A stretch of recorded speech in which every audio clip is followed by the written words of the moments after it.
श्री राधा वल्लभ श्री हरिवंश। तो hello everyone, मैं आ गई हूँ आप सबकी favourite story advocate Anjali Awasthi का आज का एपिसोड लेके। आज का एपिसोड बहुत ही इंटरेस्टिंग और दिलचस्प होने वाला है, तो प्लीज़ वीडियो को एंड तक जरूर देखें। चैनल पर नए हैं तो चैनल को सब्सक्राइब करना, बेल आइकन को प्रेस करना बिल्कुल भी ना भूलें। तो आज के एपिसोड की शुरुआत में हम देखते हैं कि जो चंद्रभान ठाकुर होता है वो पद्मा के चाचा से मिलने के लिए उस गाँव में जाता है जहाँ पे वो रहते हैं। तो वहाँ पे जैसे ही वो जाता है तो सब लोग उसके नारे लगाते रहते हैं कि चंद्रभान ठाकुर की जय हो, चंद्रभान ठाकुर जिंदाबाद। तो ये एक के जो पूरे गांव वाले होते हैं वो हैरान हो जाते हैं कि चंद्रभान ठाकुर यहाँ पे क्या करने आए हैं। वो इतने बड़े नेता होके वो यहाँ क्या करने आए। तभी जो चंद्रभान ठाकुर होते हैं जैसे ही वो रुकते हैं तो वहाँ पे पद्मा के जो चाचा हैं पवन जी वो मिलते हैं। वो उनसे पूछते हैं कि आप के घर में कौन रहता है, आपका नाम क्या है। तो वो अपना नाम पता सब कुछ बताते हैं कि उनकी फैमिली में कौन कौन रहता है। तो फिर चंद्रभान ठाकुर जो होता है वो बोलता है कि तुम्हारे घर में तुम्हारी एक भतीजी भी रहती है पद्मा। तो वो बोलता है कि नहीं मालिक उसका आप नाम मत लीजिए, वो उसने हमारे घर की नाक कटा के रखी है, उसने ऐसा किया है। तो वो बोलते हैं कि क्या किया। तो वो बोलते हैं कि उसके शहर में जाके हमने उसे कमाने के लिए भेजा था पर उसने हमारे घर की नाक कटा दी। तो वो बोलते हैं कि क्या किया तुमने, तुम्हें पता है वो कौन लड़का था। तो वहाँ पे युवराज जो है वो खड़ा था। तो वो बोलता है कि हाँ हो सकता है, लेकिन आप लोग कैसे गलत हो सकते हैं। तो वो बोलता है कि हाँ तो भी वो पूछता है कि क्या किया उसने। तो वो बोलता है कि उसने उसका हाथ पकड़ लिया था। तो वो बोलता है कि अगर उसने ऐसे किया है तो उसको सज़ा तो मिलनी चाहिए। तो वो युवराज को बुलाता है और वो बोलता है कि इससे लो तुम, उसको अपना जूता देता है और वो बोलता है लो तुम इससे मारो, इसने तुम्हारे भतीजी के साथ बदतमीजी की थी ना, तुम इसे मारो। तो वो फिर युवराज थोड़ा डर जाता है कि कहीं सच में वो पवन उसे मारने न लगे उसके जूते से। तो फिर चंद्रभान ठाकुर ये सोच के फिर अपने जूते को रख देता है नीचे और फिर वो बोलता है कि अगर ये तुम्हारा हाथ, इसने तुम्हारी बेटी का हाथ जो इस तरीके से पकड़ा था, अगर वो उम्र भर के पकड़ ले तो कैसा रहेगा।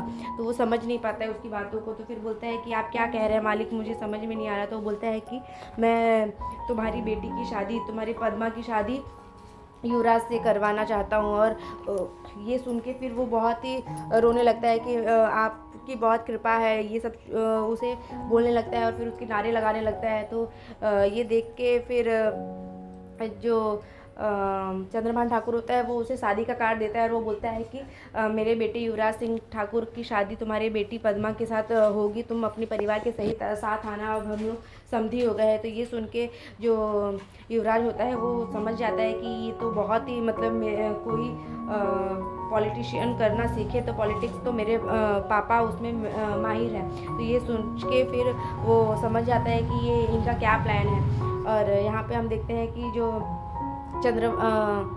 युवराज होता है वो कहीं ना कहीं मन में वो अंजलि से केस जीतने के लिए खुश रहता है कि अब तो अंजलि को कोई नहीं बचा सकता। अंजलि जो इतनी सारी चाल चलती है वो मेरे पापा के जो पॉलिटिक्स माइंड वाले दिमाग से वो नहीं जीत पाएगी। और फिर वो लोग वहाँ से चले जाते हैं। यहाँ पे सब लोग उसके नारे लगाते रहते हैं। जो हम देखते हैं कि जो जाता है और अंजलि को उस तरीके से मायूस देखता है तो वो परेशान हो जाता है। फिर वो पूछता है कि क्या हुआ अंजलि, अब तो हमारी शादी भी होने वाली है। तो वो बोलती है कि हाँ अब हमारी जो ये शादी है वो असली शादी होने वाली है। तो वो समझ नहीं पाता है। अब तो वो बोलती है कि अब मेहंदी की रस्म भी असली होगी, हल्दी भी असली होगी, शादी का मंडप भी असली होगा, सब कुछ असली ही है। तो ये समझ नहीं पाता है। अमन जो होता है थोड़ा परेशान हो जाता है कि ये क्या बोल रही है अंजलि।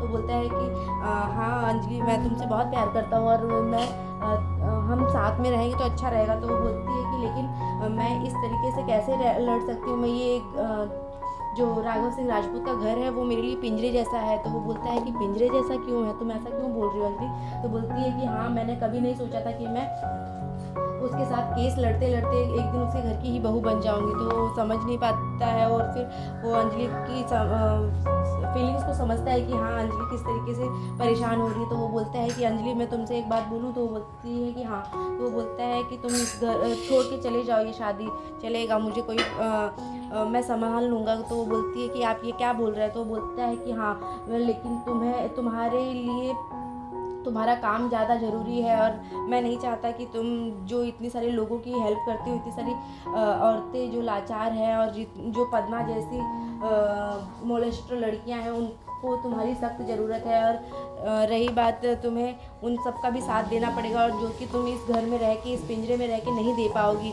तो ये सुन के जो अंजलि होती है वो बोलती है कि ये कैसे बोल रहे हैं आप। और रही बात तो वो बोलती है कि मैं अपनी बहन की वजह से यहाँ पे रुकी हूँ, उसने मुझे प्रेशर दे के रखा है, क्योंकि वो जो गिन्नी होती है वो उसे कहीं ना कहीं इस तरीके से प्रेशराइज करती है कि अगर वो अमन से शादी नहीं करेगी तो अभय जो है वो उसकी तरफ आ जाएगा। इस वजह से वो इस अब नकली शादी को सच करने की सब लोग सच करने के लिए लग गए हैं, जिसकी वजह से ये शादी सच में हो रही है अब। और यहाँ पे अंजलि इस बात से बहुत परेशान रहती है और फिर भी अमन जो होता है वो उसको बोलता है कि तुम चली जाओ अंजलि, मैं यहाँ सब संभाल लूँगा। पर अंजलि का मन भी नहीं करता है वहाँ से जाने के लिए, क्योंकि वो कहीं ना कहीं अमन को भी पसंद करती रहती है। और अमन जो होता है वो उसे बोलता है कि लेकिन तुम अगर चली जाओगी तो कई लड़कियों की लाइफ बच जाएगी। वो लोग जो शिवानी मर्डर केस है वो उनके पापा को भी तुम्हारी ज़रूरत है अंजलि, तुम उनकी मदद कर सकती हो और जो कि तुम इस घर में रह के नहीं कर पाओगी। तो ये सुन के फिर अंजलि का वो हाथ पकड़ता है और अंजलि को बोलता है कि अंजलि तुम अपना बहुत ध्यान रखना। और फिर अंजलि वहाँ से जाने लगती है तो उसको बहुत तकलीफ भी होती है कि अमन इस तरीके से कैसे अकेले रह पाएगा। पर अंजलि फिर भी अपने कर्म को देख के, अपने प्रोफेशन के लिए वो वहाँ से चली जाती है, क्योंकि वो समझती है कि वो यहाँ रह के एक ही घर छत के नीचे रह के वो राघव सिंह राजपूत के खिलाफ केस लड़ेगी तो भी राघव सिंह नए नए चाल चलता रहेगा, जबकि जो कि अभी भी वो चल ही रहा है। तो ये सोच के वो वहाँ से जाने के लिए तैयारियां कर लेती है और जाती ही रहती है। तभी हम देखते हैं कि उसे अमन की तरफ वो देखती रहती है बहुत प्यार से, और अमन जो है वो उसको देखता रहता है और खुश रहता है कि अंजलि जो है वो अपनी लाइफ में आगे बढ़ेगी। और फिर वो बोलता है कि अगर तुम चली जाओ अभी, अगर नहीं तो मेरा मन बदल जाएगा अंजलि, तुम अभी। तो अंजलि जो होती है वो वहाँ से चली जाती है अमन की बात को सुन के। और वहाँ पे हम देखते हैं कि जैसे ही अंजलि नीचे जाने लगती है तभी वहाँ पे उसकी जो बहनें होती है वो लोग वहाँ पे अंजलि को रोक के बोलती हैं कि क्या हुआ भाभी, आपकी आंखों में आंसू क्यों हैं। तो ये देख के तभी अमन भैया को बुलाते हैं वो लोग अमन को कि, और वो बोलते हैं कि ज़रूर ये अमन भैया ने ही कुछ किया होगा, इनकी तो आदत ही हमेशा झगड़ा करने की। तो वो बोलती है कि अरे मैंने कुछ नहीं किया है, अमन बोलता है। पर अमन को और अंजलि को वो बातें याद आती है जो उन लोगों के बीच हुई होती है, जिसमें अमन ने अंजलि से कहा होता है कि अंजलि तुम चली जाओ यहाँ से, तुम्हारी ज़रूरत है पद्मा को और शिवानी के पापा को। तो ये देख के फिर अमन जो होता है वो उसे जाने के लिए बोलता है। तभी वहाँ पे गिन्नी आ जाती है और गिन्नी जो होती है वो बोलती है कि चलो मेरी बहन की अभी हल्दी की रस्म होने वाली है, और फिर वो वहाँ से उसे लेके जाने की लगती है। तभी गिन्नी उसको गले लगाती है और फिर अमन जो होता है वो बोलता है उसे कि जो गिन्नी है वो बहुत स्वार्थी है, वो अपने मतलब के ही लिए तुम्हारे साथ है, तो प्लीज़ तुम उसकी बातों में मत आओ और तुम उसके लिए मत सोचो, तुम यहाँ से चली जाओ, क्योंकि तुम्हारी ज़रूरत है सबको। जो औरतें अपने हक़ के लिए लड़ नहीं पाती हूँ उसको तुम इंसाफ दिला तो तुम्हें ज़रूरत है वहाँ पे जाने की, तुम्हें अपने केस को लड़ने की।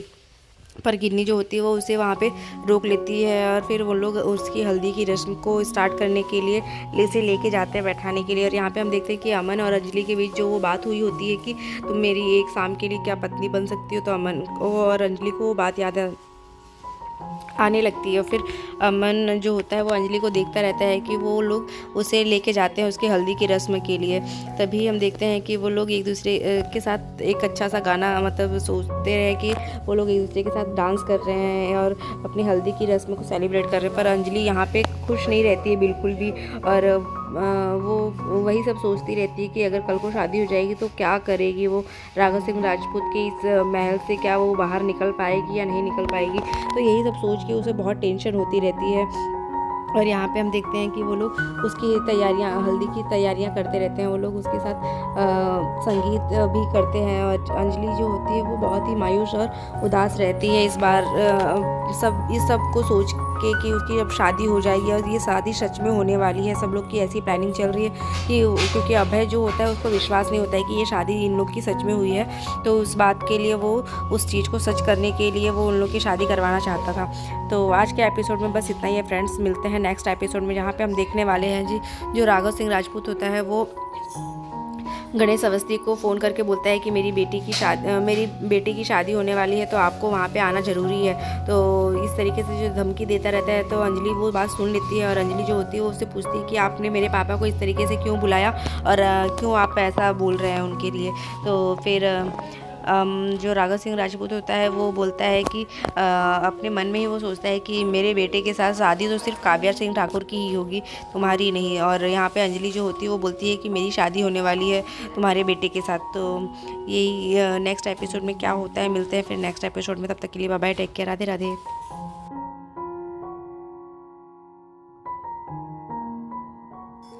तो दूसरी तरफ हम देखते हैं कि जो पद्मा है वो अपने घर पे काम करती रहती है, तभी वहाँ पे दो लेडीज़ आती हैं जो उसको मेहंदी लगाने के लिए ही बोलती हैं कि गिन्नी मैडम ने हमें भेजा है आपको मेहंदी लगाने के लिए। तो वो समझ नहीं पाती है कि उसे मेहंदी लगाने के लिए क्यों भेजा गया। तो वो बोलती है कि आपके घर में शादी है तो शायद इसलिए गिन्नी मैम ने भेजा है। तो वो समझ जाती है कि शायद अंजलि दीदी की शादी है, इस वजह से मेहंदी के लिए वो उसे भेजा गया है उसके पास।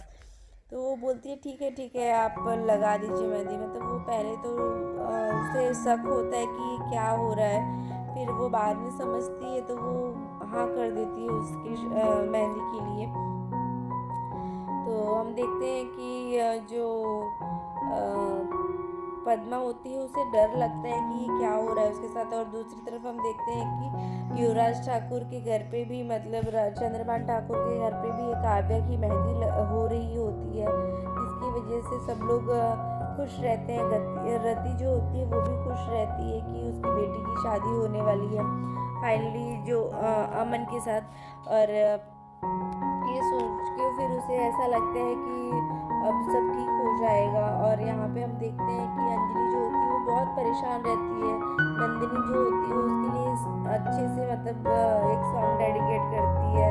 तो वो भी उस सबको समझ नहीं पाती कि ये लोग क्यों मतलब इतना स्वीट बन रहे हैं, क्योंकि हालांकि उसे पता है कि सब लोग उससे नफरत ही करते हैं और कोई उसे उस घर में पसंद नहीं करता सिवाय अमन और अभय के।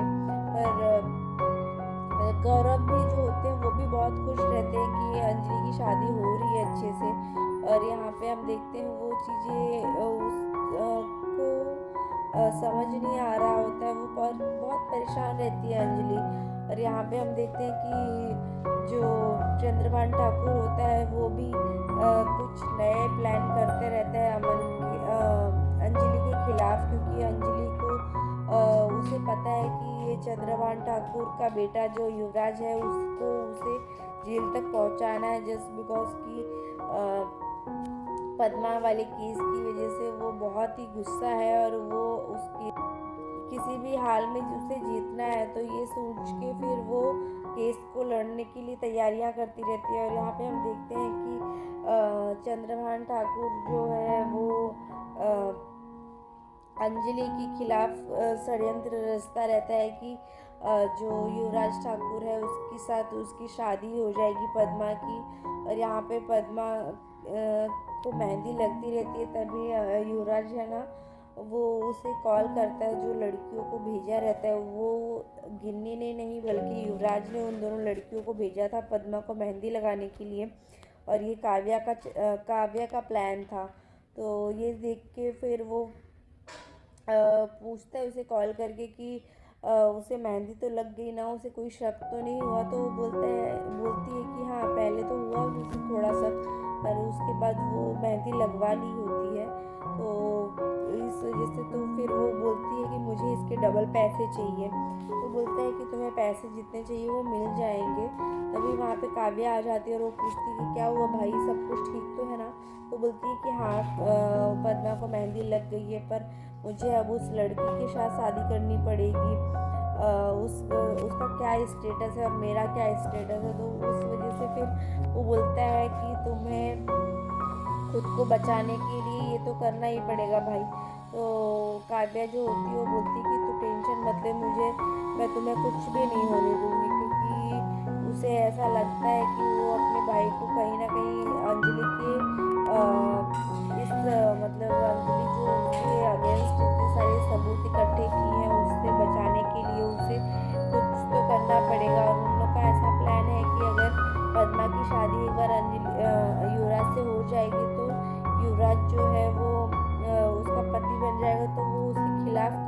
कुछ बोलेगी। तो उन लोग की चाल ऐसी चल रही है, मतलब जो चंद्रभान ठाकुर और युवराज ठाकुर और जो ये राघव सिंह राजपूत है, वो लोग का ऐसा प्लान चल रहा है कि अगर वो उसकी शादी हो जाएगी, वो ऐसी लड़की है कि वो अपने पति के खिलाफ कुछ भी नहीं बोलेगी और उसकी वजह से जब फिर अंजलि को डिस्ट्रॉय कर सकते हैं वो लोग। तो ये सारी उनकी प्लानिंग चल रही होती है। पर